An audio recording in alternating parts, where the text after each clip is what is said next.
My name's Nick Vujicic, and as you can see, I have no arms and no legs, but I have my little chicken drumstick down here. And I was born this way. There's no medical reason why this would happen. And there are many times in life where things happen and you don't understand, and it's out of your control. And I talk about choices in life. I talk to the kids about, what are you going to believe? Are you going to believe that, it's okay to give up, or are you going to get up? And just knowing that we all do have problems. We all, get teased at school. You don't have to have no limbs to get teased at school. You can have a crooked nose. You know how it is. At school, everybody teases everybody. And it's so hard, I guess, as parents. I'm not a parent. I'm not married. I do not have kids. But I know many parents that have a struggle trying to convince their kids not to worry about what other people think of them. You try to convince your daughter that they're beautiful. You try to tell your boy that it's okay that he's shorter. It's okay that he can't play basketball like everybody else. And that's just why I love my life, because I'm being used as a unique and powerful tool for people of all ages to give a fresh perspective. And thing is, your daughter won't believe you that she's beautiful, but she'll believe me when I tell her she's beautiful. To hear an outside adult say something, and not just another teacher or not just another speaker, because I know when I was in school, and I don't know about you, but when you're at a seminar or something and you see someone with arms and legs up on stage and you're thinking, well, what kind of message is this going to be? Or when he talks about or she talks about struggles, you're going to think, well, they don't know what I'm going through, and they don't know anything about your life, and what do they know about pain, Thing is, when I get up on stage, everybody sees that I've gone through something, some pain. And automatically I have the 100% attention of all students. And it's amazing to see that. So today I spoke to all the kids here over 2 sessions, talked about bullying and self-esteem, dreaming big and never giving up, basically. And just gave them a couple, cool tricks like kicking a tennis ball around, and showed them how I drew with my mouth, and how, I have a pen here, and showed them this.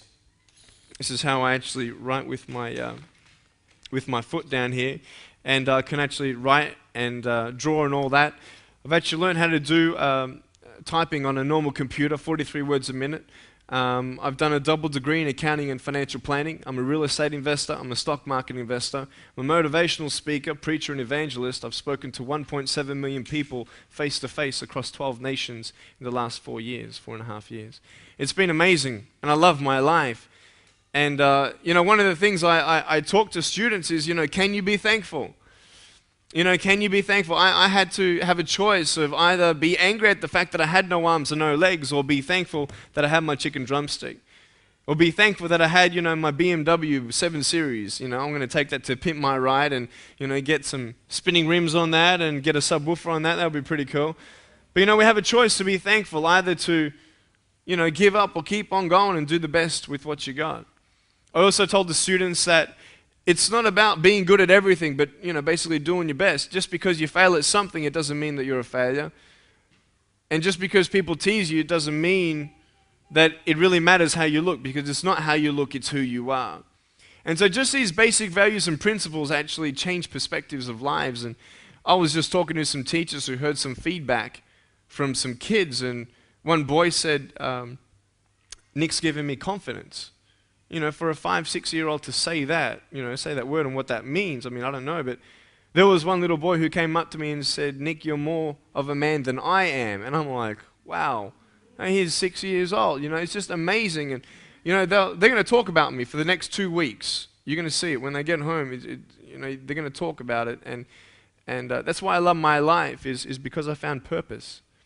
And what I talk to many adults about is about purpose, finding your purpose. And teenagers these days, they get caught up in drugs, sex, and alcohol, and they're trying to find their happiness and security in temporary things of how they look, who they associate themselves with, what they do, and what they don't do. And I talk about happiness, and if you put your happiness in temporary things, your happiness will be temporary. And so these are the key sort of boundaries that I've seen in my life, and gave me a new perspective. That old saying where you have a glass halfway filled with water, it's either half empty or half full. I love my life. I actually wouldn't change a thing, because I have found my purpose. You see, there's no joy in having no arms and no legs, but there's joy in the purpose of your circumstance. What good could possibly come out of a man being born without arms and legs? And I want to ask you today, what would have to happen in your life for you to look back after 80 years of pain, tribulation, and trials, to look back and say, it was worth it? What would actually have to happen? Let me ask you this. If you saved one person's life, would your life be worth living? Yes, of course. Why? Because that one life might be your child. That life might be, quote, you, if it's somebody else.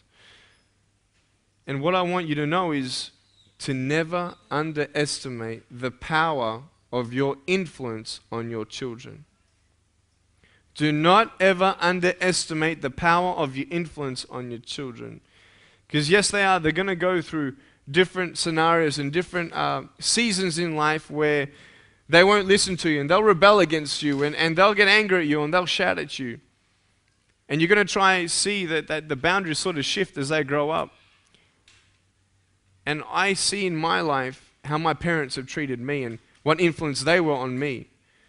I tell you, there are some things that happen at my school that my parents never knew about. You know, people telling me, you know, that I'm not good enough. And, you know, I used to cry at times and tell them, you know, what names people would call me. But I tell you, there were things that my parents didn't know about. And kids are not always good at hiding things, but as they get older, they'll be able to hide things better from you and close the door and put a do not disturb sign. How was school? Fine. What'd you learn? Nothing. How was school? Boring. What'd you do? Nothing. What'd you learn? Nothing. What's new? Nothing. Can I play computer? That sort of thing. And you sort of start to doubt your influence upon your kids, but I want you to know that you are the largest influence on your children's life. Period. The second adult influence that they have are their teachers. That's why I talk to a lot of teachers about how important their purpose is. Because there are many parents who are too busy. We're all busy. How you doing? Busy. What's been going on? I don't know, but I've been busy. You know, we're all busy doing something, getting up, going to work, making money. Why? Because you need to provide finances and food on the table. It's how it is. It's how this life is. You get caught up in the routine, you forget about what's important. You sort of feel like you're caught in between a hard place and a rock, and it's difficult to actually sit down with your kids and have time with them. And I used to kiss them at night, you know, and tuck them into bed or read them a story or something like that. But I tell you, life is a journey. And sometimes you're not going to see the influence in your kids' lives, but I want you to know that it is there. And my greatest influence was my parents, and I am thankful that my parents cared enough for me. So I was born this way, and there's no medical reason why this had happened. And doctors can't still tell me today why this had happened. But I'm so thankful for my parents who accepted me just like any other child, raised me up and gave me positive influence all the time. You know, we just got to be real with our kids. You know, when I came back from school crying about people teasing me and putting me down, my parents said, don't worry about what they say. Just don't worry about what they say. Try ignore them. But I couldn't ignore them. I was actually one of the first disabled students to be integrated into a mainstream school in Australia. And I had all the attention on me, and a lot of people teased me and put me down. And you can't ignore it. You can't ignore it. But you can be that person in their life, that security of knowing that they can always come back to you and you will always love them for who they are, not how they look, or not how good they are, or not what they're good at and what they're not good at, but that unconditional love. You know what? I'm thankful that I was raised up in a whole home. My parents are still married, and there are many broken homes in today's society. It's hard to relate to kids, but I just want you to know to be encouraged. That's all I got you here for to do today, just to come here and ask you to be thankful for today. Today when you go home, you've got your children. Because there are things in life that disappear every now and then. Things that happen in your life that you don't understand. And life is a journey, you see. I've got to, let me give you this example. I did this for the kids.